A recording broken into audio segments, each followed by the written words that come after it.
কবিগুরু রবীন্দ্রনাথ ঠাকুরের শুভ জন্মদিন উপলক্ষে বর্ধমানের নবাবহাট সংলগ্ন তালপুকুরে আমার পাঠশালা প্রাঙ্গণে পালিত হলো কবি প্রণাম অনুষ্ঠান, পুষ্টির দিশা কর্মসূচি এবং কৃতি ছাত্রদের সংবর্ধনা অনুষ্ঠান। অনুষ্ঠানে কবিগুরুর প্রতিকৃতিতে মাল্যদান এবং পুষ্পার্ঘ্য অর্পণের মাধ্যমে বিশ্বকবির প্রতি শ্রদ্ধা জ্ঞাপন করা হয়। এছাড়াও দারিদ্র্যকে জয় করে 2025 সালের মাধ্যমিকে 668 নম্বর পেয়ে উল্লেখযোগ্যভাবে সফল হওয়া বর্ধমানের আদর্শ বিদ্যালয়ের ছাত্র রামিজ রাজাকে সংবর্ধনা প্রদান করা হয়। এদিন আমার পাঠশালার 60 জন শিশু এবং প্রবীণদের মধ্যে আম, কলা, খেজুর, শসা ও লাড্ডু সহযোগে পুষ্টিকর খাবার বিতরণ করা হয় পুষ্টির দিশা কর্মসূচির মাধ্যমে।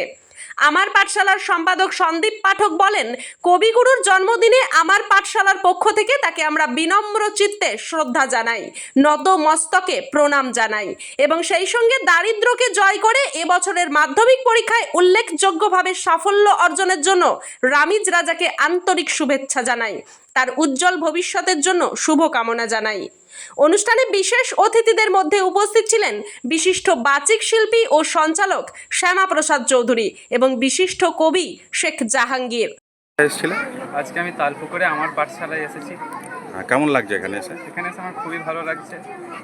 এখানে আমাকে যে সংবর্ধনা দেওয়া হলো তাতেও আমার খুবই ভালো লেগেছে এবং স্যাররা যে এখানে সবাইকে এইভাবে পড়াচ্ছেন সেটা দেখে আমার খুবই ভালো লেগেছে। আমি সব স্যারদেরকে শ্রদ্ধা জানাই। আর কোন স্কুল থেকে পড়াশোনা করেছো? আমি বর্ধমান আদর্শ বিদ্যালয় থেকে পড়াশোনা করেছি। এবছর মাধ্যমিকে তোমার প্রাপ্ত নম্বর? প্রাপ্ত নম্বর 700-র মধ্যে 668 পেয়েছি। আর নেক্সট তোমার কি ইচ্ছা আছে? নেক্সট আমি নিট পরীক্ষা দিয়ে মেডিকেল করতে চাই। আচ্ছা, মেডিকেলের প্রতি আগ্রহ কিসের জন্য? মেডিকেলের প্রতি আগ্রহ এমনি ছোটো থেকেই আছে। আর ভবিষ্যতে যারা পরবর্তীতে যারা পড়াশোনা করছে তাদের জন্য কি তোমার উপদেশ থাকবে বা বার্তা দিতে চাও? উপদেশ হচ্ছে যে নিজেকে পড়তে হবে। ভালো রেজাল্ট করার মূল মন্ত্র কি? ভালো রেজাল্ট করার মূল মন্ত্র ওটাই, নিজেকে পড়তে হবে, নিজেকে খাটতে হবে। ঠিক আছে, তোমার নাম? আমার নাম মোহাম্মদ রামিজ। আচ্ছা, আজকে আমরা এখানে কিসের জন্য উপস্থিত হয়েছি? আজকে কবিগুরুর জন্মদিবসে আমার পাঠশালার পক্ষ থেকে আমরা কবিগুরুর জন্মদিবসে শ্রদ্ধার্ঘ্য অর্পণ করলাম, কবি প্রণাম অনুষ্ঠান করলাম এবং আমরা প্রত্যেকেই জানি যে 1268 বঙ্গাব্দের 25শে বৈশাখ জোড়াসাঁকো ঠাকুর পরিবারে, কলকাতার জোড়াসাঁকো ঠাকুর পরিবারে বিশ্বকবি রবীন্দ্রনাথ ঠাকুর জন্মগ্রহণ করেছিলেন।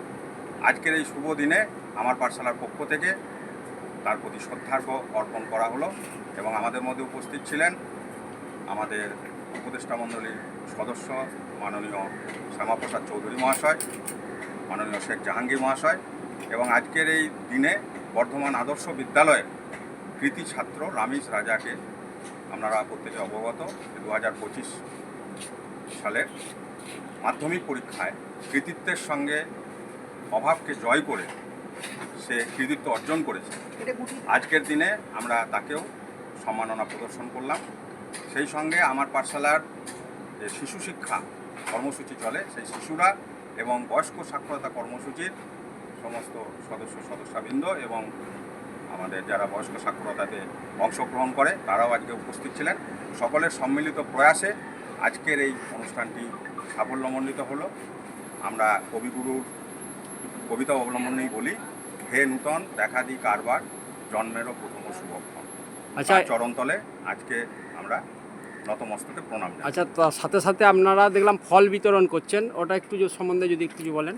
আমার পাঠশালার একটি বিশেষ প্রকল্প আছে, পুষ্টির দিশা কর্মসূচি। প্রত্যেক মাসে আমরা এই কর্মসূচিটি পালন করে থাকি। আজকের এই বিশেষ দিনে আমরা আমাদের ছোট ছোট যে শিশুরা আছে এবং প্রবীণরা আমাদের পাঠশালায় পাঠ গ্রহণ করেন তাদেরকে আমরা আম, কলা, খেজুর, শসা, লাড্ডু ইত্যাদি সহযোগে আমরা পুষ্টির দিশা কর্মসূচিও পালন করলাম। আপনার নাম, পরিচয়? সন্দীপ পাঠক, আমার পাঠশালার সম্পাদক। ধন্যবাদ।